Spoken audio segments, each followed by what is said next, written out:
All right, so are you ready to go deep? We're talking Chinese zodiac and specifically the year of the snake. The snake. Yep, big year coming up 2025.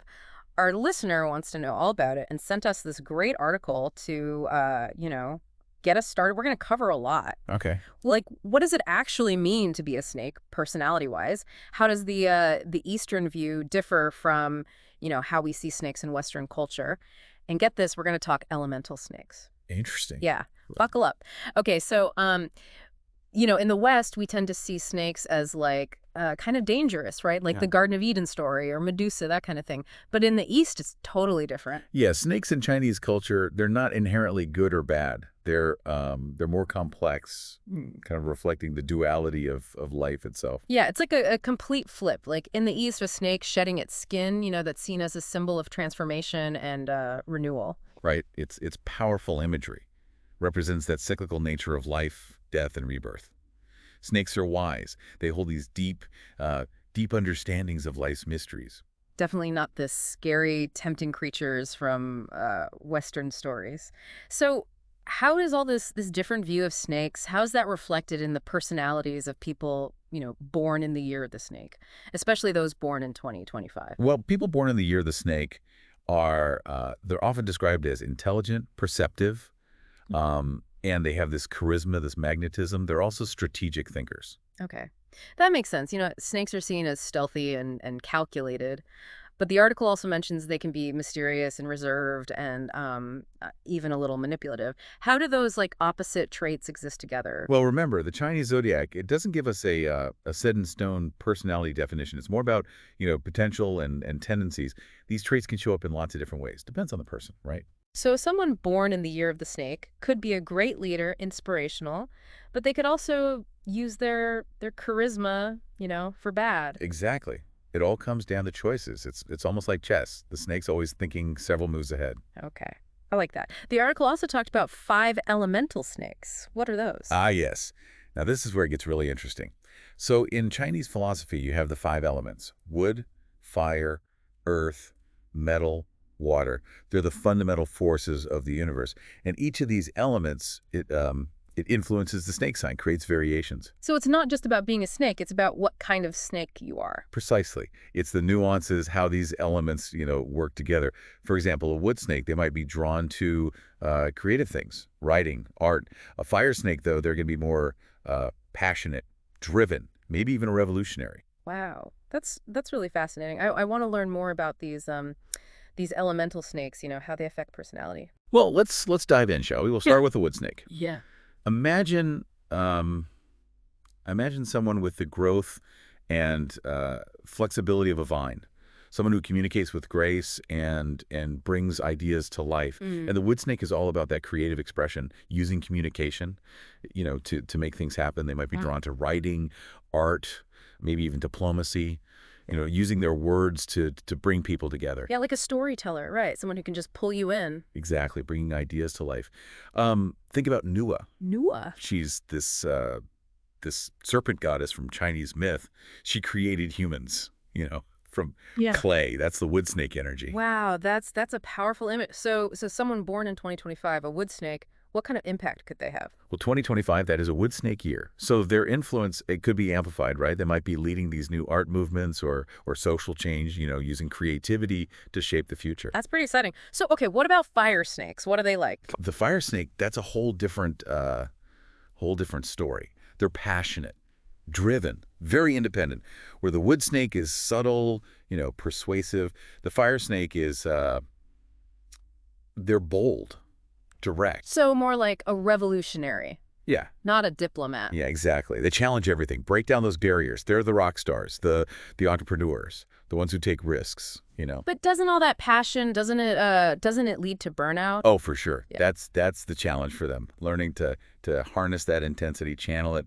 They got to find those outlets for their energy and learn to pace themselves. Right, or they might end up like a gong gong. Gone. Yeah, the snake water god from Chinese myth, the one who Yeah. got so mad he tilted the earth. Right, yeah. Not a good look.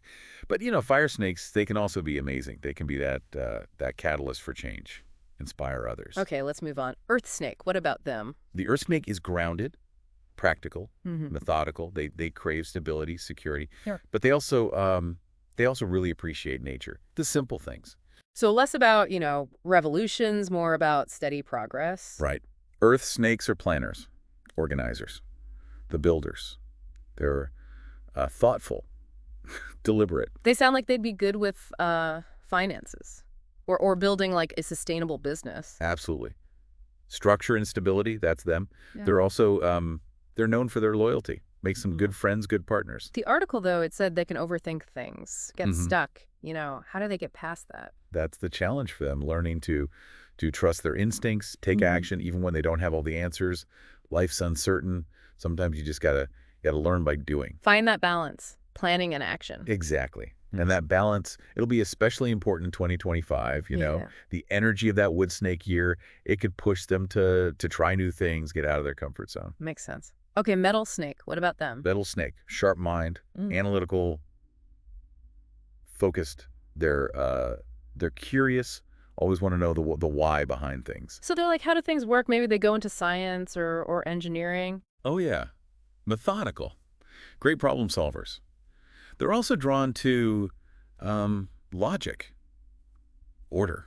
That's why a lot of metal snakes do well in law, philosophy, things like that. Even computer programming. But with all that logic, it's got to be hard to connect with their emotions. That's true. They can seem detached sometimes. Mm. It's important for them to work on that, express their feelings. That head and heart balance. Exactly. And this isn't just for metal snakes. It's good for everyone, really, Mm. especially those learner types. Okay, last one.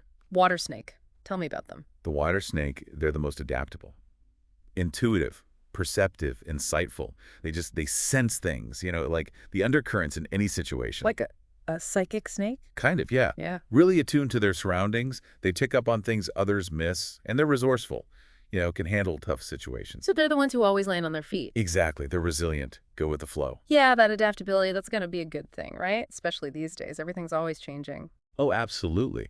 And for water snakes born in 2025, think about it.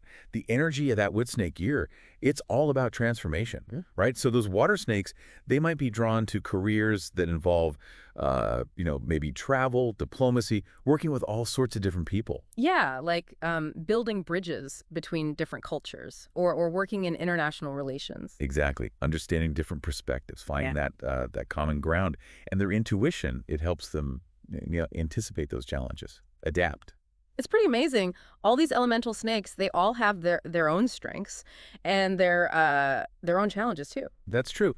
But we have to remember, these are, they're just archetypes, general ideas. Yeah. Each person born in the year of the snake, they're an individual, right? Yeah, of course. Their personality, it's not just their zodiac sign. It's how they were raised, their experiences, their choices, all that. Exactly. The Chinese zodiac, it's a framework, not a fortune teller. Right. So for someone who wants to know more about the year of the snake 2025 coming up, what's the key takeaway? I think the big thing to remember is that the snake, any kind of snake, it's about transformation, renewal, change is going to happen. But we have the power to shape our own destiny. That's a good message. It's not just for people born in the year of the snake. It's for everyone. Oh yeah. We all go through these cycles, growth, change, and the snake shedding its skin. That's a powerful symbol. So to all those future snake babies out there getting ready for 2025, embrace your inner snake. Yeah, embrace your intelligence, your charisma, be strategic. You have so much potential. Use it wisely, right? Make a positive difference in the world. And for those of us who aren't snakes, Mm. maybe we can learn something from this. Embrace change in our own lives. Shed those old patterns, start fresh. That's something to think about, for sure. Lots to ponder. And as always, the journey doesn't stop here. Keep exploring the Chinese zodiac. See how it connects with your own life. Who knows what you might discover? Until next time, keep diving deep.